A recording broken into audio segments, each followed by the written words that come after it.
അല്ല, അതിലിപ്പോൾ നമ്മൾ കാണേണ്ട ഒറ്റ കാര്യം മാത്രമേ ഉള്ളൂ. രാജീവ് ഗാന്ധി രാഹുൽ ഗാന്ധി ലോകസഭക്കകത്തും പുറത്തും ഇക്കാര്യത്തിൽ ശക്തമത്തായ വിമർശനം ഉന്നയിച്ചിട്ടുള്ള രാഷ്ട്രീയ നേതാവ് തന്നെയാണ്. അതിലെന്തുകൊണ്ടാണ് ഇന്നലെ താമസിച്ചത് എന്നൊന്നും എനിക്ക് പറയാൻ അറിയുന്നതല്ല.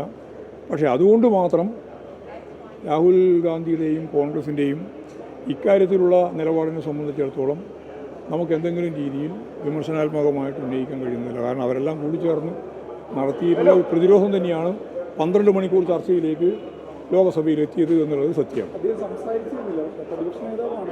അല്ല, അദ്ദേഹത്തെ പറ്റി ഞാൻ പറഞ്ഞു, ഒരു വ്യക്തിയല്ലോ, എല്ലാവരും കൂടി ചേർന്നിട്ടല്ലേ 12 മണിക്കൂറായത്. അത് നമ്മൾ കണ്ടാൽ മതി.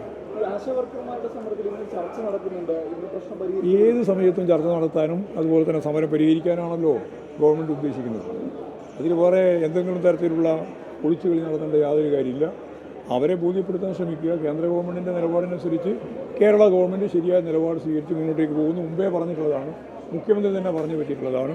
അത് മന്ത്രിസഭാ തലത്തിലും മന്ത്രിമാരെന്ന നിലയിലും ഉദ്യോഗസ്ഥന്മാരെന്ന നിലയിലും ഒക്കെയുള്ള ചർച്ചയുടെ ഭാഗമായിട്ട് പരിഹരിച്ചു പോകണമെന്ന് ഞങ്ങളൊക്കെ ആഗ്രഹിക്കുന്നു. അത് ഇവിടെ പറയാൻ സാധിക്കുന്നില്ല, അത് അവിടെ നോക്കണ്ടേ.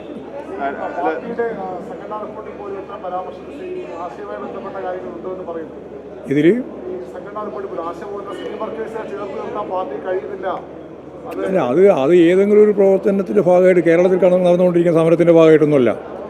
പൊതുവായിട്ട് ഇന്ത്യയുടെ പൊതുചിത്രം അവതരിപ്പിച്ചപ്പോൾ CPIMൻ്റെ ഇന്നത്തെ ഒരു അവസ്ഥ, സംഘടനാപരമായിട്ടുള്ള കാര്യം വിശദീകരിച്ചത് മാത്രമേ ഉള്ളൂ.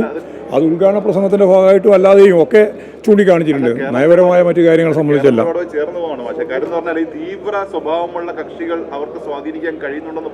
അല്ല, അത് ഇവിടെ മാത്രമുള്ളതല്ല. ഇന്ത്യയുടെ വിവിധ മേഖലയിൽ അങ്ങനെയുള്ള സംവിധാനങ്ങളുണ്ട്. ആ സംവിധാനങ്ങളുടെ ഭാഗമായിട്ട് ചിലപ്പോഴൊക്കെ വഴിതെറ്റി പോകുന്ന നിലയുമുണ്ട്. ആ നില സൂചിപ്പിച്ചത് മാത്രമേ ഉള്ളൂ. അതെങ്ങനെ ഞാനിവിടെ നിന്നിട്ട് പോസിറ്റീവാവോ ഇല്ലെന്ന് അവരാണ് പോസിറ്റീവാണോ ഇല്ലയോ തീരുമാനിക്കേണ്ടത്. ആര് സമരം നടത്തിക്കൊണ്ടിരിക്കുന്നവരാണ് തീരുമാനിക്കേണ്ടത്. ഗവൺമെൻറ് എപ്പോഴും പോസിറ്റീവായ നിലപാടാണ് സ്വീകരിച്ചത്.